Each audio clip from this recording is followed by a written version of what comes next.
All right, let's get into one of the absolute greatest financial detective stories of all time. I want you to picture this. It's 1963. We're on the foggy industrial docks of Bayonne, New Jersey. And there's this small, kind of unassuming company called Allied Crude Vegetable Oil. And they're making a claim so massive, so ridiculously huge, that it should have set off every alarm bell on the planet. But it didn't. Nope. Instead, it set the stage for a swindle that would shake Wall Street right to its very core. So, what was this unbelievable claim? Well, this one company, Allied Crude, insisted that it had 1.8 times billion pounds of soybean oil stored in its giant tank farm. Now, to give you some perspective on that, that wasn't just a lot of oil. That was more soybean oil than the entire certified supply in the whole United States of America at the time. All of it supposedly was just sitting right there in those tanks in Jersey.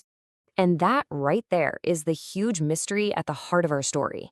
I mean, if one single company claimed to own more of something than the entire country supposedly had, where did it come from? How is that even possible?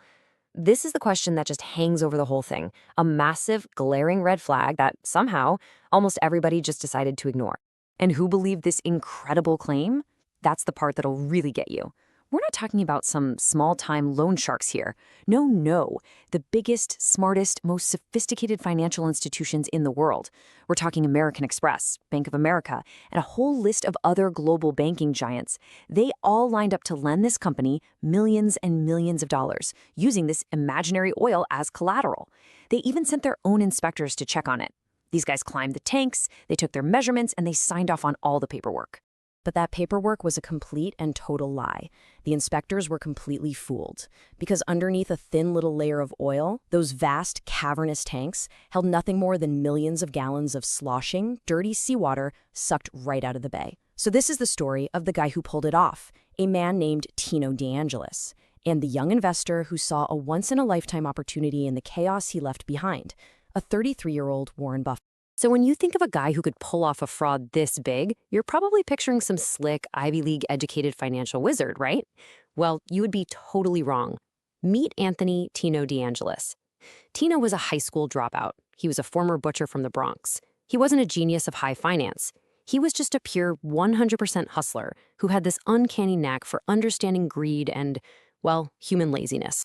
You know, in the beginning, Tino's business, the Allied Crude Vegetable Oil Refining Corporation, it was actually legitimate. The plan was pretty simple and pretty smart, actually. See, the US government had this program to get rid of surplus vegetable oil by selling it to Europe. Tino's company would just be the middleman, buy the oil cheap from the government, handle the sale, and pocket a nice little profit. It was a solid business model. But a simple profit? That was never going to be enough for a guy like Tino. He had this incredible light bulb moment. The real money wasn't in the slow, hard work of actually shipping and selling oil. I mean, why bother with all that? The real money was in the paper. He figured out he could make way more money, way faster, by just borrowing against the value of the oil he claimed to have. And right there, that's the pivot from legit businessman to legendary con artist. And this little piece of paper is how he did it. It's called a warehouse receipt. Now, the system was supposed to be totally foolproof. You store your stuff, your commodity, in a certified warehouse. A trusted company, somebody like American Express Warehousing, inspects it and gives you an official receipt that says, yep, it's here. You then take that piece of paper to a bank, and poof, they give you a loan against it. Tina looked at this system and basically thought, why bother with the most expensive part? What if I could just get the receipt without ever actually buying the oil? So how did this whole thing balloon into such a massive fraud? Well, this is where the story becomes a true masterclass in what we call forensic failure. Look, American Express wasn't a dumb company. They knew they had to check the assets. They sent their own inspectors to Tino's tank farm in Bayonne every single week to check the inventory. So the real question is, how on earth did Tino fool these experienced professionals week after week after week? He did it with a series of incredibly simple but totally brilliant tricks. These weren't some complex financial schemes. They were just clever, physical deceptions designed to exploit the inspector's assumptions and their boring old routines. We can really break them down into three core methods: a little trick of physics, a trick of logistics, and a trick of pure, unadulterated stage magic. Trick number one was just beautiful in its simplicity. As we all learned back in grade school science, right? Oil floats on water. So Tino filled his massive storage tanks almost to the very top with seawater, and then just pumped a few feet of actual vegetable oil right on top. So when the inspectors showed up, they dropped their weighted measuring tapes from the hatch at the top of the tank. The tape would hit the liquid, giving them the right depth. They'd take a sample from the top, and guess what? It came back as pure oil. They simply never, ever thought to check what was at the bottom. Okay, trick number 2 was basically a logistical shell game. Tino's whole tank farm was connected by this secret maze of underground pipes. The inspectors, they had a routine. They'd check tank A, then they'd climb all the way down, walk over to tank B, and climb all the way up. Well, in the time it took them to do that, Tino's guys were frantically pumping that same small, real layer of oil from tank A through the secret pipes over to tank B. The inspectors were basically measuring the exact same small batch of oil over and over and over again and certifying an inventory that just wasn't there. But this last trick, this was Tino's masterpiece of pure audacity. In some of the tanks, there wasn't even any water. Instead, his guys had welded a small hollow metal tube, kind of like a pencil case, directly underneath the inspection hatch. They filled only that tiny tube with oil. The rest of the gigantic tank was completely empty, so when the inspector dropped his measuring tool in, it would dip into that little tube of oil, get coated, and come up looking totally legit. It was a pure stage magician's illusion, performed for an audience of the world's biggest banker. The fraud was, you gotta admit, nearly perfect. It relied on simple physics and just exploiting people's boring routines. It probably could have gone on for years. But the thing about a perfect crime is that it can never ever account for the chaos of history.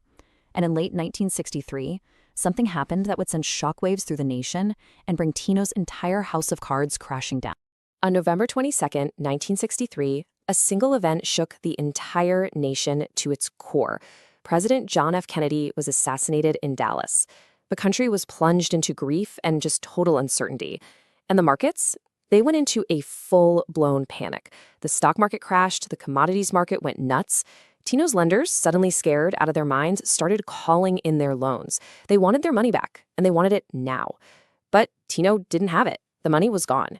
His company defaulted, and on December 19th, Allied Crew declared bankruptcy. When the dust finally settled, the sheer scale of the theft was just staggering. Tino had stolen $175 million. That's more than $1.5 billion in today's money. The inspectors, now obviously very suspicious, went back to the tanks. And this time, they didn't just check the top. They opened the valves at the bottom and outpoured the truth. Millions and millions of gallons of dirty seawater. Those warehouse receipts, they were worthless. But the person on the hook wasn't Tino. The real victim was the company that had guaranteed those receipts, American Express. Now, what happened next is a lesson that every single investor should burn into their brain. Because when a crisis hits and everyone is panicking, that is exactly when a true value investor gets to work. And back in 1963, a young fund manager from Omaha, Nebraska, saw all this chaos not as a disaster, but as the absolute opportunity of a lifetime. As soon as the news of the scandal broke, the market's reaction was just brutal and immediate. American Express stock completely collapsed. It fell by 50%. The company lost half its value practically overnight. Wall Street was convinced that the company was done for, finished. So this created two totally competing stories. On one side, you had Wall Street's story, which was a story of pure doom and gloom. Amex is dead. The lawsuits will bankrupt them. The brand is destroyed forever. Sell, sell, sell. But a young Warren Buffett, he didn't listen to that story. He did his own forensic analysis, and he did it not by staring at a stock ticker, but by getting out of his office and hitting the streets. He went to restaurants, to travel agencies, to train stations. He literally stood by cash registers and just watched. And he saw people were still proudly using their American Express cards and traveler's checks. Merchants were still happily accepting. Buffett realized a fundamental truth that the rest of the market, in its panic, was completely missing. The fraud over in the warehousing division was a totally separate issue from the trust people had in the main business of cards and traveler's checks. He saw the scandal for what it was, a huge, painful, embarrassing, but ultimately one-time financial loss. That loss, however, didn't touch the company's real asset, its powerful brand and its core business, which was an absolute cash machine. So based on this real-world, on-the-ground research, Buffett acted with incredible conviction. While the entire world was selling in a panic, he started buying. And he didn't just dip a toe in. No, he invested 40% of his entire investment partnership's capital into this one single stock. He bought so much that he ended up owning 5% of the entire American Express company. It was a massive, concentrated bet against the herd. So what happened? Who was right?